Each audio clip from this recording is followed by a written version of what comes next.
Hello everyone, welcome back to my YouTube channel. To watch more videos, don't forget to subscribe. आज की class में हम उत्तर प्रदेश की series 2 को डिस्कस करेंगे। इसकी पार्ट फर्स्ट में हमने उत्तर प्रदेश की evolution, capital, boundaries, state flowers etcetera discuss किया था। अगर आपने इस सीरीज़ के फर्स्ट पार्ट को नहीं देखा है तो चैनल के प्लेलिस्ट में देखें या फिर वीडियो का लिंक डिस्क्रिप्शन बॉक्स में भी है, आप वहाँ से भी देख सकते हैं। तो फ्रेंड्स, आज की क्लास को स्टार्ट करते हैं।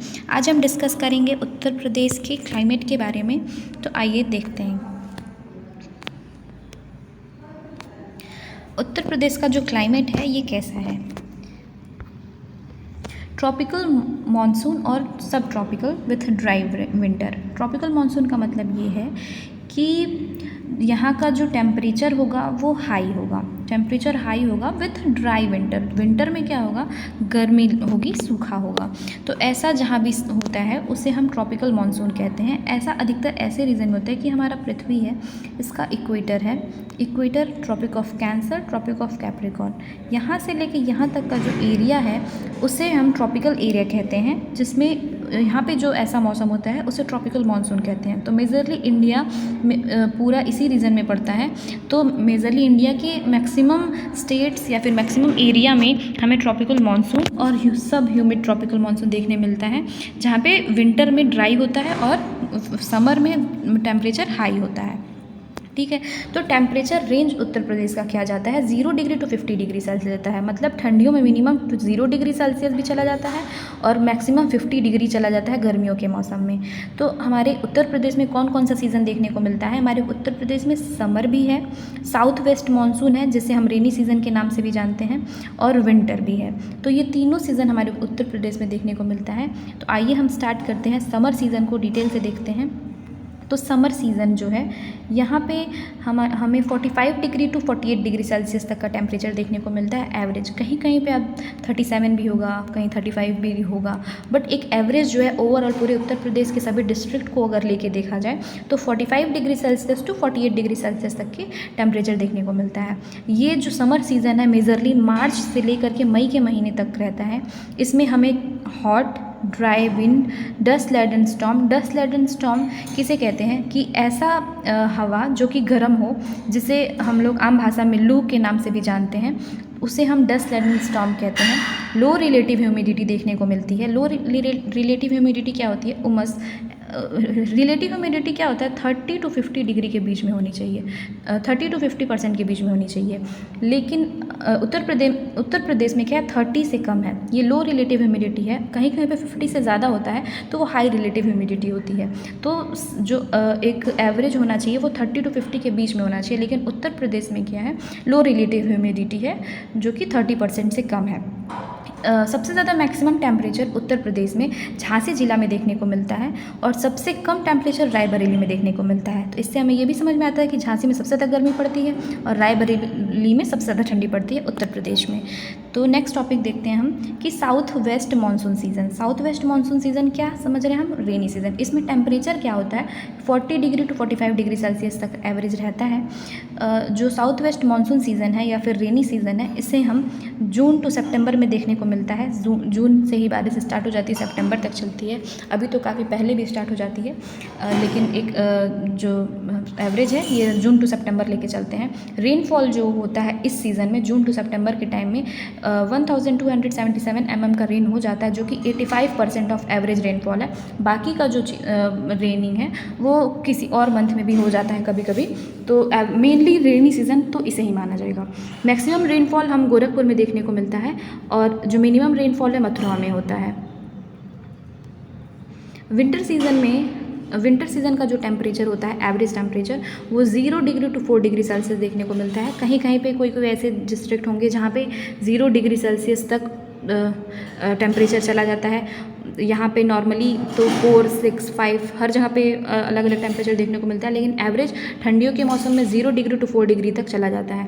ठंडी का सीज़न हम अक्टूबर टू फरवरी के मंथ तक देखने को मिलता है, जिसमें कि जनवरी में सबसे ज़्यादा ठंड पड़ती है और उसमें फॉगी कंडीशन होता है, धुंध का और ओस का जो होता है उस तरह की कंडीशन बनती है। सबसे ज़्यादा मैक्सिमम कोल्ड वेस्टर्न यूपी में बनता है। मान लीजिए ये हमारा उत्तर प्रदेश है, तो जो वेस्टर्न एरिया है, इधर का एरिया, यहाँ पे सबसे ज़्यादा ठंड पड़ती है और जो साउथ ईस्ट वाला एरिया है, ये वाला एरिया, यहाँ पे थोड़ी कम ठंड पड़ती है उसके मुकाबले। तो नेक्स्ट टॉपिक है हमारा सॉइल। सॉइल मेनली 3 पार्ट्स में डिवाइड है। हिमालयन रीजन में फर्स्ट पार्ट हमारा है हिमालयन रीजन। हिमालयन रीजन मान लीजिए ये हमारा उत्तर प्रदेश है और उत्तराखंड से अलग हुआ है, तो सारी नदियाँ तो हिमालयन रीजन से ही बह के आती हुई हैं। तो इधर का जो मिट्टी है वो थोड़ा कंकरीला पथरीला होगा। तो देखते हैं क्या है। The soil in the greater Himalaya, the lesser Himalaya and the Shiwalik vary from sandy to loamy. तो सैंडी से लोमी होता है, जैसे बलुई मिट्टी होते होते धीरे धीरे ये लोमी मिट्टी बनता है। लोमी मिट्टी में थोड़ी थोड़ी क्ले का परसेंटेज थोड़ा देखने को मिलता है। और ये थोड़े एसिडिक होते हैं नेचर में, और इनका जो वाटर कैपेसिटी है वो लो होता है। इस यहाँ पे वाटर कैपेसिटी इन लोगों इसकी हिमालयन रीजन की जो मिट्टी होती है उसकी काफ़ी कम होती है। तो ऐसे मिट्टी में हम देखते हैं कि वीट, मेज़, राइस, पल्सेस और इस तरह की चीज़ें यहाँ पे कल्टीवेट की जाती हैं। नेक्स्ट हम देखते हैं कि किस टाइप की सॉइल होती है। गैंगेटिक सॉइल, ये सबसे ज़्यादा यूज़फुल होता है हमारे उत्तर प्रदेश के एरिया के लिए। गैंगेटिक प्लेन में क्या होता है कि एलुवियल सॉइल देखने को मिलता है। एलुवियम क्या होता है कि गंगा नदी से जो गंगा और यमुना से जो पानी बह के आता है उसके साथ जो मिट्टी बह के आती है वो एक फाइन लोमी सॉइल होता है, एक एलुवियल सॉइल होता है जो कि उतनी कंकड़ीली पथरीली नहीं होती है। और इसकी जो वाटर कैपेसिटी होती है ना ये थोड़ी अच्छी होती है, गुड वाटर होल्डिंग कैपेसिटी, जो कि जितनी ज़रूरत होती है उतनी एब्जॉर्व करती है, बाकी की वाटर को ड्रेन कर देती है। तो ऐसे मिट्टी में हम वीट, राइस, शुगरकेन, ग्राम, मेज, सोरगम, बार्ली, पी इस तरह की क्रॉप्स को कल्टीवेट करते हैं। और इस ऐसे सॉइल को हम अलुवियल सॉइल के नाम से जानते हैं, जो कि गैंगेटिक प्लेन्स में होती है। और ये मिट्टी जो होती है काफ़ी न्यूट्रिएंट्स होती है, प्लांट न्यूट्रिएंट्स होती है, ऑर्गेनिक मैटर काफ़ी ज़्यादा इसमें होता है। जाहिर सी बात है कि पहाड़ों की साइड से पानी बहते बहते, नदियों के द्वारा जो मिट्टियाँ बहते बहते आती हैं तो उसमें काफ़ी सारे जीवाश्म और भी चीज़ें आती होंगी, जिसकी वजह से ऑर्गेनिक मैटर्स आते होंगे, जिसकी वजह से वो न्यूट्रिएंट्स जो होता है मिट्टी का वो काफ़ी ज़्यादा बढ़ जाता है। और इसमें क्लेई सॉइल देखने को ज़्यादा मिलता है, क्लेई कैपेसिटी, इसीलिए इसमें वाटर होल्डिंग कैपेसिटी बढ़ जाती है। तो नेक्स्ट है हमारा विंध्याचल हाईलैंड एंड प्लेट्यूज। इस यहाँ की मिट्टी कैसी होती है कि the soil of fine loamy with stoniness and gravelness, मतलब कि इसमें कंकड़ पत्थर ज़्यादा देखने को मिलता है। विंध्याचल हाईलैंड वाला जो एरिया है यहाँ का जो होता है एल्कलाइन होता है। एल्कलाइन क्या होता है कि जिसका पीएच वैल्यू 8.5 से भी ज़्यादा होता है उसे कहते हैं काफ़ी ज़्यादा एसिडिक होता है। इसकी भी वाटर होल्डिंग कैपेसिटी काफ़ी लो होती है, जो कि पानी को एब्जॉर्व नहीं कर पाता है। तो ऐसे जगह पे हम वही वीट, सोरगम, बाजरा, ग्राम, अरहर यही सारी चीज़ें उगा सकते हैं। एलुवियल सॉइल में काफ़ी अच्छी खेती हो जाती है। यहाँ पे हम कुछ चीज़ों का ही वो कर सकते हैं खेती, बाकी सबसे बेस्ट गैंगेटिक प्लेन का ही माना जाता है। लेकिन इसकी भी अपनी एक खासियत है, यहाँ की मिट्टी में जिस तरह की क्रॉप्स को हम प्रोड्यूस कर सकते हैं, यहाँ पे कल्टीवेट करते हैं वो सारी चीज़ों को। तो सॉइल के बारे में इतनी चीज़ें थी। 3 टाइप्स के सॉइल हमें देखने को मिलते हैं पूरे उत्तर प्रदेश में डिस्ट्रीब्यूशन वाइज। तो नेक्स्ट हम देखते हैं कि क्या है। नेक्स्ट है कि उत्तर प्रदेश की रैंकिंग क्या क्या है किस चीज़ में। तो Uttar Pradesh is the largest producer of food grains and vegetables in India, यानी फूड ग्रेन्स जो होते हैं, जितने भी हमारे अन्न है, अन्न खाने वाली जो चीज़ें हैं, गेहूँ हो गया, चावल, इन सारी चीज़ों में एक लार्जेस्ट प्रोड्यूसर उत्तर प्रदेश साबित हुआ है। और वेजिटेबल्स के मामले में भी तो रैंकिंग इन इंडिया क्या है, शुगर केन प्रोड्यूस करने वाला सबसे फर्स्ट पे है उत्तर प्रदेश। पोटैटो में भी सबसे फर्स्ट पे उत्तर प्रदेश। स्टेट पॉपुलेशन में तो है ही, ठीक है। मैंगो में भी फर्स्ट प्रोड्यूसर उत्तर प्रदेश ही है। वीट का फर्स्ट प्रोड्यूसर उत्तर प्रदेश है। और राइस में सेकेंड नंबर पे उत्तर प्रदेश आता है। इकोनॉमिक जीडीपी में कंट्रीब्यूट करता है उत्तर प्रदेश 3rd नंबर पे, ठीक है। तो देखते हैं नेक्स्ट टॉपिक हमारा क्या है। तो नेक्स्ट टॉपिक है हमारा national parks and bird centuries और वाइल्ड लाइफ सेंचुरीज़ भी इसे कहते हैं। तो सबसे मेन हमारा जो नेशनल पार्क्स है वो दुधवा नेशनल पार्क है, जो कि उत्तर प्रदेश में लोकेटेड है। ये सबसे ज़्यादा फेमस है बंगाल टाइगर के लिए। यहाँ पे स्वैम्प डियर भी देखने को मिलता है, 1 हॉर्न राइनोसोरस, हॉक डियर, चीतल and many species of birds देखने को मिलता है। चीतल एक प्रकार का डियर है, जो स्पॉटेड डियर, उसके ऊपर स्पॉट होते हैं, उस तरह का डियर है।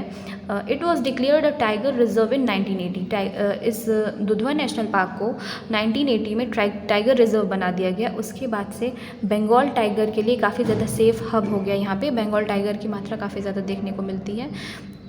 टाइगर रिजर्व इसे बना दिया गया जब से। नेक्स्ट है national Chambal sanctuary. National Chambal sanctuary Indian skimmer, rare turtle species, crocodiles, rare Gangetic dolphin, यहाँ पे ये सारी चीज़ें देखने को मिलती हैं। It is a riverine sanctuary along the Chambal river. It is a riverine sanctuary. Riverine sanctuary क्या है, ये एक नदी के जैसा है और यहाँ पे सारे जितने भी जानवर या फिर जो भी स्पीसीज़ हैं यहाँ देखने को मिलती हैं।